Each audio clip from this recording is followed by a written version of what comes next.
Hi everybody! Today I am going to do an updated new video on how I make my feathered beads. I have an older video that was the rainbow bead that I did with this feathering effect, but it's an old and blurry video, so I decided to do an updated version. And as usual, you can find me through Facebook at Jean's Beads, and there's my avatar in the corner. Now what I'm doing first off is I am preparing my stringers for this feathered bead. I'm fixing the shape of the end of that rod because it was kind of lumpy. It doesn't have to be perfect, but I wanted to straighten it out a bit. And I am just going to coat darker aqua on the top of this turquoise. It's a light turquoise rod, and so I'm just doing a coiling effect, making sure I butt up each coil to one another and it's nicely melded together. Try not to get any air bubbles in it, or you can have your stringers cracking on you. But I just swirl it, coil it and swirl it all the way around, and then I use that same rod as a holding rod to pull out my final stringer. And I'm going to do this with purple and with this turquoise. I don't show the purple one since it's the same way. And then I have a thinner, just plain stringer of lime green. And that is not encased, not coated, but it's thinner because green will really bleed out when you heat it up, and this bead gets pretty hot when you heat it. So I knew it was going to bleed out and be wider, so I purposefully pulled a much thinner stringer for the green. So there's all the stringers laying there, and a little white stringer that I had just laying around, and that'll be what I use to feather the glass once it's on there. And now I'm just finalizing a bicone shape, and I'll smooth it out in the center. You want to make sure your ends are really nicely dimpled. You don't have any sharp edges sticking out. So you just want to make sure that's done. And the more you have your base bead before you add anything, the more you have it shaped to the shape you want, the easier it is and the less distortion your design will get if you do change the final shaping at all. So you want to get it pretty close to the final shape you want. And what I'm going to do, just like I did in my previous video, is I'm going to smush this kind of flat and make it kind of a elongated oval medallion type of pendant or a bead, but you don't have to do it that way.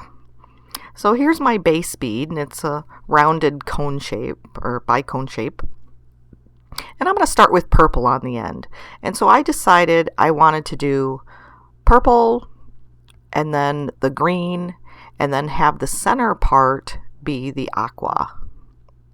And I break off my stringer right there because it was cracked already. And I just restart. But yeah, I decided to have the ends both purple and then do some green in between and then have a center point of turquoise. But it's any configuration you want to do your colors. It doesn't matter. So now I have the thinner green, and I'm going to butt it and kind of overlap that a little bit of purple on the end. And when you wrap these around, I have them separated so that the white will show through each color. But when you wrap them around, you want to go a little more than halfway around. It's like, 1 1/4, 1 1/3 times around. So you have whatever color you're using all the way around the bead. So whichever way you turn it, you'll see the color. And now the center point is the aqua. So I'm going to curve this a little more around. I think I go 2 or 2.5 times around. For the turquoise, because that's going to be the only time I lay that color down. And now I'm going back to the green. I almost laid down purple on accident, but I could have went purple and green again if I wanted to. But it's kind of like an in-out design. So I have purple on the ends, then green, and then in the center have the aqua/turquoise color. So it's any way you want to configure your colors. I could have had a different color base bead too. I could have had a red bead as my base. I could have also, if you want to, you could actually lay these stringers down right next to each other so you don't see any of the base color. You could use white or black or clear, and you could just have all the colors right next to each other. It's all up to you of how you want to make this type of bead and what colors you want to use. And so I sped up this video. It's a lot faster because it does take longer to do this type of design, and so I sped it up so you don't have to watch me melting all this stuff. But basically I'm melting in the lines, and I'm straightening out right there at the end. It got a little crooked, and so you could take your tool and you can actually straighten it out or move the lines over. Like if they're too close together or too far apart, you can kind of scooch your lines over one way or another to make it look more evenly striped, etc.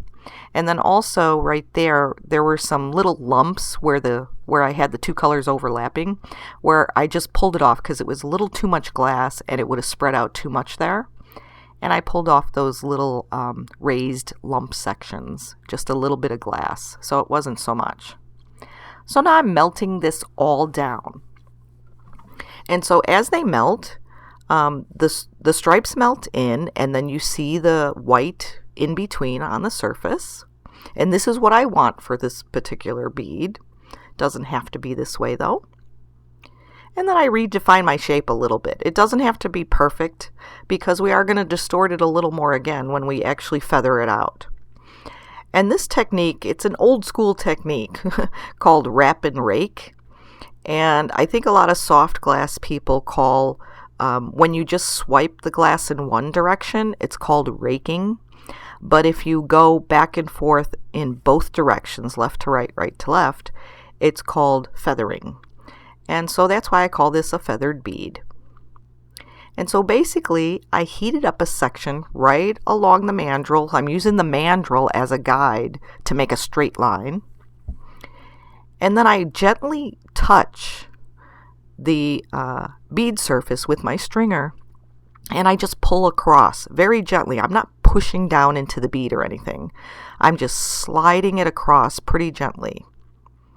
And it's just the heat that you put into the base bead of what makes it keep moving. And so basically I did two sides, and now I'm cutting those two sides where I raked into quarters. So I have 4 stripes along, and you want to try to evenly space it as much as you can. And like right here, I lost the heat, so it didn't pull down in the bottom half of that swipe, and so you just reheat it and continue where you left off and swipe what you need to swipe, so you can always fix it up. Now I'm going in the opposite direction, which is why they call this feathering. Kind of looks like a feather. And I'm going in between the other stripes, just in the opposite direction. So I'm heating each section. Heat it really well, and then you just pull down. And whichever way you feel comfortable holding your bead, to do this opposite swiping, I feel a little more comfortable holding my mandrel pretty much up and down. But it's whatever way you feel comfortable swiping these. And so I just go around and put all these little swipings on, pull the glass down, and I just broke my little pulling rod there. And so I continue, I reheated and continue. You can always do that. And now I got all my little feathering stripes in there. And now I just want to clean up the ends, because the ends are kind of, it doesn't come to a nice termination point at the end. And so you just heat up that very small section of glass, which kind of melted back and made kind of like a mushy look to the glass. And you want to kind of make it into a nice point. And so you just heat up that very end, and you pull out fairly quickly, so you get a nice thin little glass stringer coming off of it. And that's what gives you the nice little points at the end. And also, depending on the color of glass you're using, like green, it has a tendency to bleed. Those ends, once you melt them, might not look very pointy. So it all depends on the type of glass or color of glass you have. But now that I fixed my ends, I'm going to go ahead and reheat and melt into the shape that I want. And so I'm focusing on the ends. I want to make sure I have nice dimpled ends and they're fairly even. And so I usually focus on the ends first. Some people do them, focus on the middle and then they fix the ends. But I usually do the ends first. So it's whichever way you want to do it. And I'm going to melt this down. So I can leave this bead like this, and I have made beads like this, where I just left it round. And you can do that. And also, you don't need to have a long shape for this. I mean, the feathering effect, of course, shows more if you have a longer bead, because you see more of it. And you could put more different color stripes on it. But you can have this a round bead. You can actually shape this into, a teardrop. You can have a cone. You can even make a heart into this, which might distort the feathering a little bit, but it should still pretty much be there. But so you can make any size and shape of bead you want with this effect. It doesn't have to be this elongated barrel like I have here. And also you can leave it like this. I can leave it totally round. So I have pretty much my barrel shape. And there's the feathered bead. So I could have left it like that, but I always like to add a little more dimension, a little more depth to my beads. So I am going to flatten this, which I kind of go a little bit off screen there, sorry. But I'm flattening it. It's a chunky bead. It's not super flat because I want a nice girth to my bead. And now I'm heating out the chill marks there. And then I'm also going to melt it back down a little bit to make it a little rounded. So it's not totally flat. It has a little bit of curve to it. And I'm also focusing my heat, and this is sped up quite a bit. I'm focusing my heat and turning my mandrel. As you see, I'm turning it up and down and sideways. And I'm trying to make the edges, the outside ends, or the outside, edge of each bead, the same even curve on both sides. I want the curvature to be consistent and even on either side. So I mostly use gravity for that. So I'll heat up like one edge and then I will tilt it one way or another. For the most part, when you're working to like make a nice round bead or whatever, you want to hold your mandrel totally horizontal, very straight. But when you're actually shaping something and you need to move glass, that's when you can tilt your rod up and down or sideways to actually get the glass to move with gravity and to make the shape you want or even out an uneven surface. And so that's basically what I'm doing here. See, I'm heating out that outside edge and I'm tilting it back and forth to make the glass move the way I want it to move. And I'm kind of fattening up the bead base too in the center. And so there's basically the bead.